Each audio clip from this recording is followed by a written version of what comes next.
Hey there guys, so I just got done seeding this food plot here with my Kasco Vari-Slice Seeder. See that they're a little dusty, but hopefully you can see it. This is 4 foot wide. The tractor I have is a 3046R, which is about 5 foot wide, which you can see about matches up there. So the 4 foot wide portion is related to the actual planting depth. You can see there's gearbox and everything else sticking out on the side, as well as the frame, which gets it to about the matching width there. So there is some slight overlap of my tractor tires on the previously planted row that's going down, but that's okay. So I was going to try to take a video of this in action, but it's a bit of a dust bowl out here. And so all you would have seen is a dust cloud. You wouldn't have been able to see anything coming down. So I thought I'd show you kind of how it works here, just with the tractor off. So what we have up top here is going to be the seed box. All right. And so I've got a mixture of seed here. Open that up so you can take a look.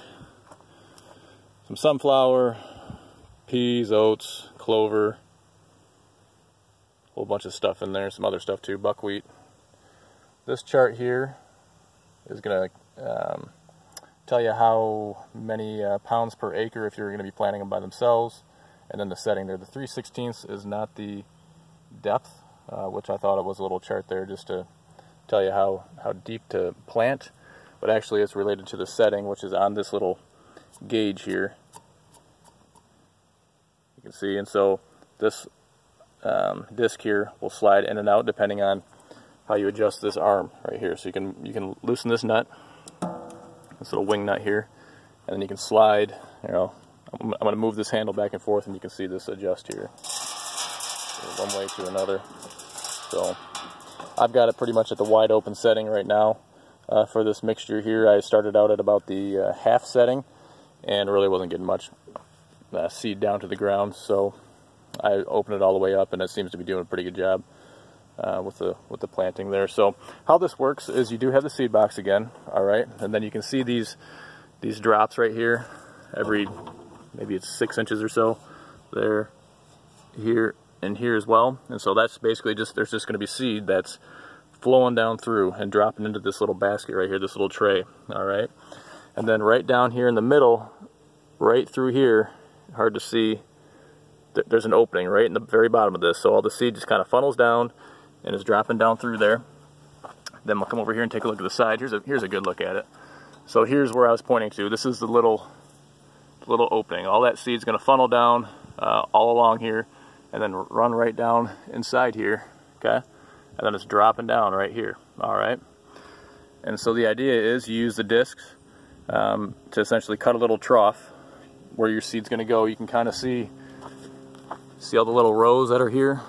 That's what those discs are doing. They're cutting a little trough. And then that seed is dropping down after that trough is cut. Okay, so that seed drops down afterwards, and this cultipacker here is going to go ahead and roll right over it and just press it all into the ground and cover it up. So you'll see there's some seed that doesn't get covered because it doesn't all go into those little grooves. So you can see, you know, there's a little bit of seed scattered throughout, and that's going to happen. That's just part of the deal.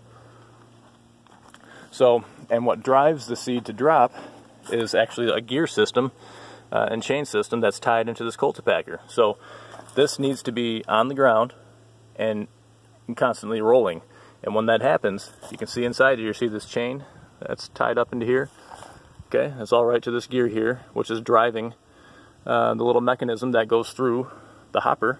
Okay, and again, there's a little rod on here with this lever that's opens and closes the little slots.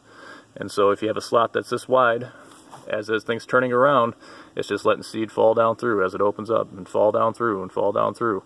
So, but if you're not making contact with the ground, if I'm driving along with it in the up position like this, no seed's going to fall out, beside maybe a little bit that's just left over in the underneath the hopper there and in the trough. So anyway, but I'm going to try to manually spin this, maybe with my foot here. You'll see everything in action here. So as I'm moving that, okay, I'm moving that around. You can see the chain moving.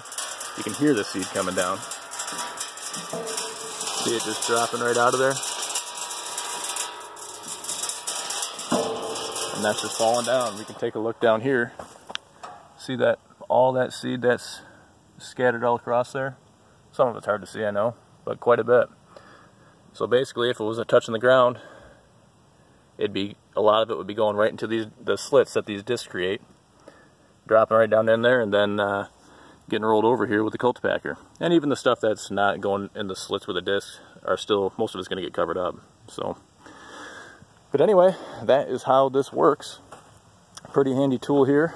You can adjust the depth somewhat with by changing the angle of your top length there, and getting the disc to dig down a little bit further. They will create deeper troughs, but only to an extent, because at some point it's going to raise the cultipacker off the ground, and so at that point it's no longer going to be turning and allowing seed to drop down behind there. So it is adjustable to an extent. You can also obviously just raise your 3-point up a little bit, but for the most part you're going to get it about a ½ inch deep or so with this seeder here, plus or minus a little bit, but right in that ballpark there. So anyway, you can see the tractor's awfully dirty right now. It's mid-July here, and you can see here I'm corn on the far end there. I actually had to blaze a trail. There's a little food plot that's right through this opening here, but then behind that I had to blaze a trail through woods all the way over here, and then take advantage of another cornfield right on the edge where they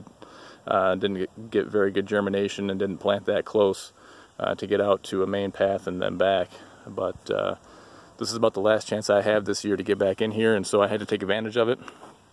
I'm not thrilled about planting at this time of year, although we have a lot of rain in the forecast to help get germination going, but I am planting a little bit heavier as well, hoping that I still get a decent stand and a good mixture.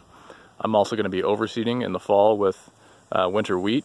Typically I use winter rye, but I had one chance to get to the seed store, which is about 35 minutes away from me, and winter wheat was all they had in stock at the time, so I grabbed some bags of that. I'm going to come out here with a hand spreader and overseed some winter wheat. So, and that's a good idea too for anybody. Winter wheat, winter rye, that stuff will grow in a truck bed. If you need something to get on the ground and growing, plant that stuff. You can call it Labor Day or a little bit after. Just start broadcasting it out in your plots, and it will it'll green up. It'll get to a couple inches tall typically, which is a height that the deer really like. So, and you can get that stuff cheap too. I think it's like 20 bucks for a 50 roughly pound bag. Buy 2 or 3 bags and you can have, you know, a good plot just in that. So it'll grow where other stuff won't. Anyway, thanks for watching.